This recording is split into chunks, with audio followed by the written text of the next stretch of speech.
Today we are doing adding and subtracting of rational expressions. Now I've got 5 steps lined out. Understand that not all 5 steps of these will be necessary every time, but we want to check them every time to make sure we're not missing anything. Step 1 is to find your restrictions. We are always, whether we are multiplying and dividing or adding and subtracting, we always want to find our restrictions first. Now notice that it does say factor first if necessary. So if you've got a GCF or you have a trinomial, go ahead and factor before we do the restrictions. It'll just make life easier. Okay, the second thing we want to do is find your least common denominator. Again, if they're already the same, no work to be done. Just identify the least common denominator. If they are not the same, then we have to figure that out.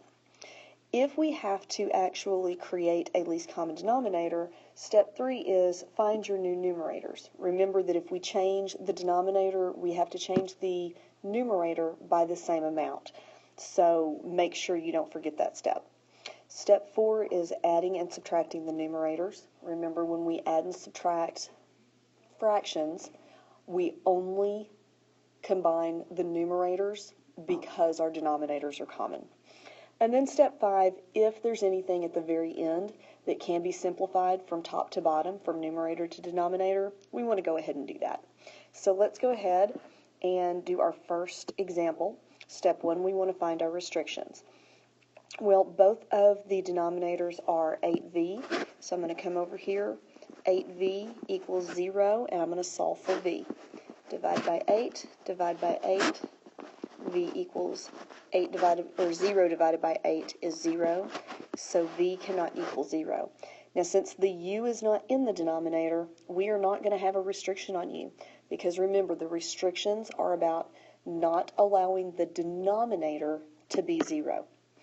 All right, so we've got our restriction. Step 2, find your least common denominator. Well, luckily, both of the denominators are the exact same, so we have a common denominator. We don't have to do anything else with this. Since we didn't have to change our denominators, step 3, we don't have to change our numerators. So we are ready to go straight to step 4 and add or subtract the numerators. Now, what I want you to realize is what we're doing here is we're just combining like terms. We're adding u minus v plus 6u minus 3v. Okay, so u plus 6u is 7u, and negative v, we have to take the signs in front of it, minus 3v is negative 4v, and our common denominator is 8v. Now, at this point, the only way I can reduce anything is if each number has, or all 3 numbers have a common factor. They don't. So this is my final answer with that restriction. Okay? All right, let's go ahead and go to the second example. So here's our second example, and I need to find my restriction first. So I've got 6m cubed times n. This cannot equal 0. Well, we can solve for each variable and divide and all that good stuff, but the reality is, since all 3 of these things are being multiplied together, m can't equal 0 and n can't equal 0. Because if one of those is 0, when we multiply all 3 of those things together, our answer is going to be 0. So we're going to keep this a little bit simple. So here are my 2 restrictions. Then I'm going to notice, okay, my denominators are the same already, so I don't have to do anything there. Since I don't have to do anything with my denominators, step 3 is taken care of. I don't have to do anything with my numerators. I am going to write this one a little bit differently as I work it out, though. I'm going to go ahead and write this problem with one denominator. Since they're common, I can do that. Then I'm going to write my m minus 3n minus, and I'm going to put parentheses, m plus 3n. Why am I doing this? Because I want to be sure that you recognize this negative, or this minus sign, is going to have to be distributed to each one of those. If you worry about those sign issues, write your problems like this every time. So I am going to go ahead, and I've got m minus m gives me 0. They cancel each other out. And then I have negative 3n minus a positive 3n. Negative 3n minus 3n is negative 6n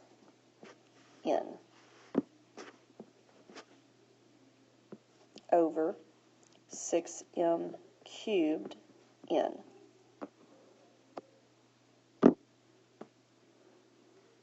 Now, step 5 is look to see if you can simplify anything. Well, we can. Negative 6 divided by 6 is a negative 1, and n will cancel with the n, so it is left over m cubed. Okay, so this is my simplified answer, and these are my restrictions. So that had more of the 5 steps in it completed.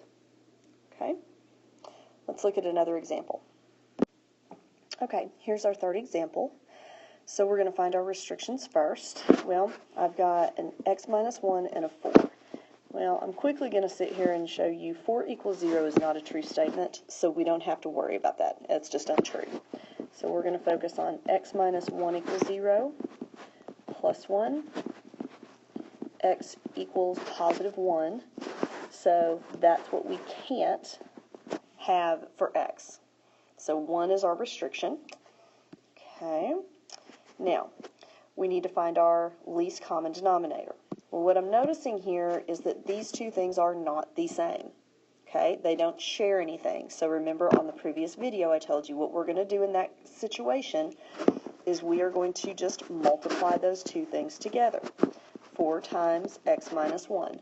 Now, it does not matter whether you put the 4 in front or behind, but in algebra we always tend to put the number in the front. So I'm just writing it in our normal algebraic way. All right. So, sorry about that, I erased part of my numbers. Okay, so what I'm going to do is I'm going to come down here and I am going to write my common denominator under both fractions of my problem. So I just brought everything down, okay? Now, I need to, since I multiplied this by 4 to get this, I also need to multiply the top by 4, because remember we can't change the value of it, so whatever we do to the bottom we have to do to the top. 4 times 6 becomes 24. This is step 3 where we are adjusting our numerator to our denominator. Okay. Now, in this denominator, I multiplied the bottom by x minus 1 to get my least common denominator. So I am going to multiply the top by x minus 1 also. This means we're going to have to distribute. So 5x times x is 5x squared, and 5x times negative 1 is negative 5x. Okay, let me put these in different colors. I multiplied the numerator and the denominator by 4 to get this. And over here, I multiplied the top and the bottom by x minus 1 to get this. Okay? Now, I'm going to go on and add and subtract. So remember what I did above. Because I've got the minus, I'm going to go ahead and, write the problem correctly. Write my denominator one time and do 24 minus 5x squared minus 5x. So I do not have anything to combine the 24 with, so it's just 24. And then I'm going to distribute my negative here and here.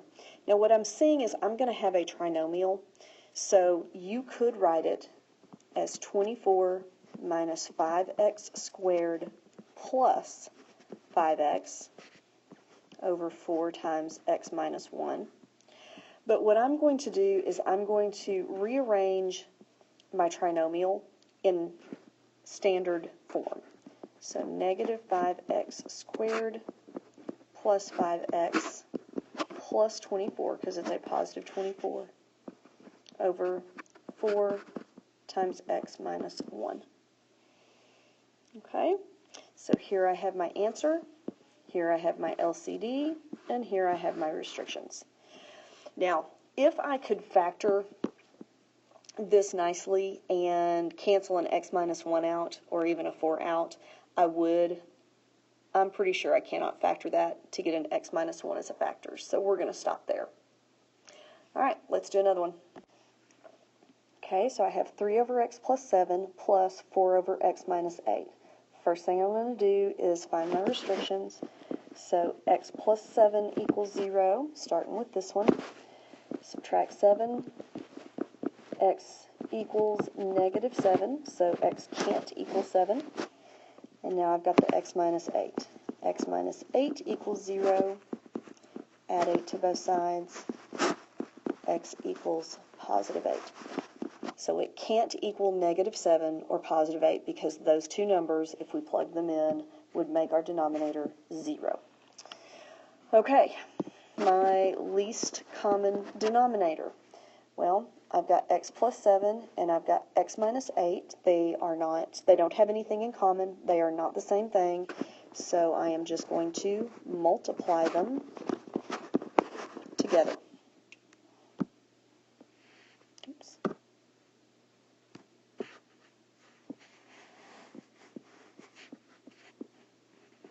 Okay. So let's go ahead and start working the problem. I know to get a common denominator of x plus 7 times x minus 8.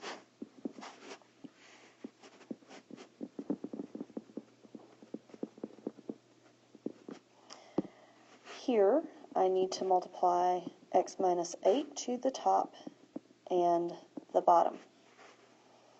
So I'm going to rearrange where I write that. Sorry.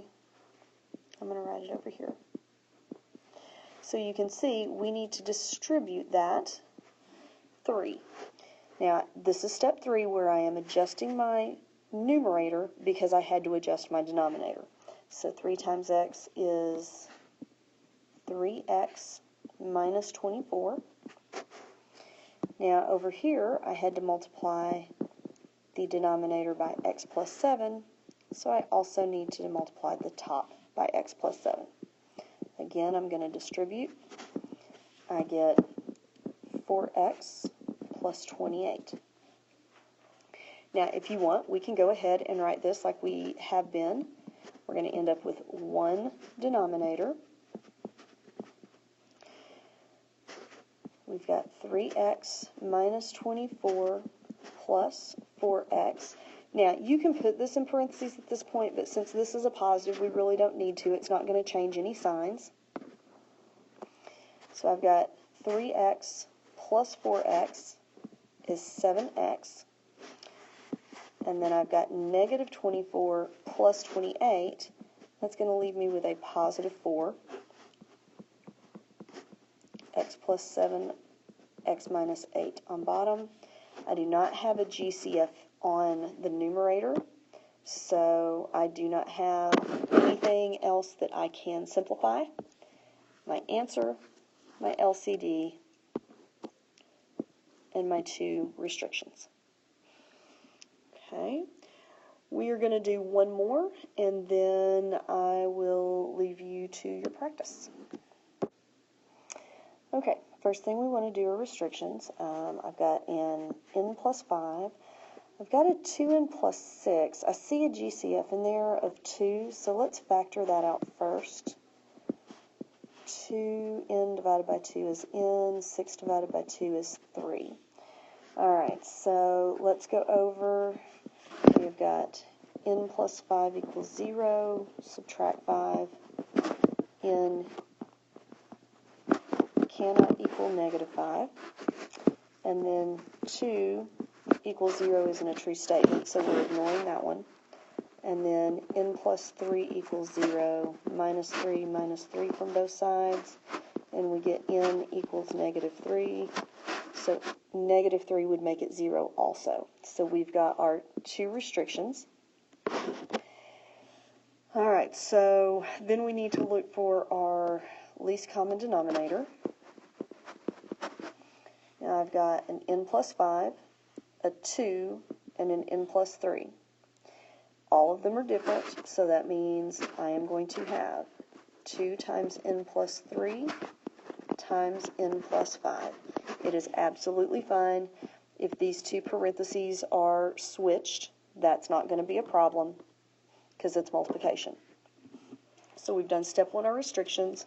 Step 2, found our least common denominator, and I did factor because that was necessary. So now I am going to write my least common denominator .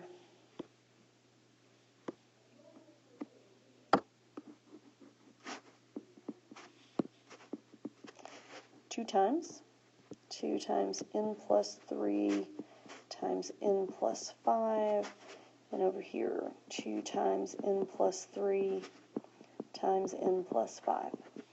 Now, step 3 is to adjust the numerators. So down here, I had to multiply by 2 and n plus 3, so I need to do that here also. Now what I'm noticing is 2 times 5 is 10 times n plus 3. And over here, I had to multiply the bottom by n plus 5 to get my, let's see, let's put that down here. N plus 5, so I need to multiply the top by n plus 5. 4n times n plus 5. Okay, now to be able to add, I'm going to go ahead and distribute these on both sides. So I'm going to write my denominator once, n plus 3, n plus 5, and I get 10n plus 30. Since this is a positive, I don't really need to distribute the plus 3 because it's not going to change anything. So 4n times n is 4n squared, and 4n plus times positive 5 is 20n. Now I am going to combine like terms. I have a 10n and a 20n, which is 30n. I'm going to go ahead and put my 4n squared in the front, just because I'm putting it in standard form as we go, and then a plus 30 at the end. And this is all over 2 times n plus 3 and n plus 5. Now, I went ahead before I started this example for you, checked to see if our trinomial could be factored, and it cannot. So there's nothing to cancel from top to bottom, so I'm going to leave it in that form. So again, my restrictions were n cannot equal negative 3 and n cannot equal negative 5. So we've got our least common denominator, our restrictions, and our answer. All right, we're going to stop with that one and let you get some practice. Email with questions.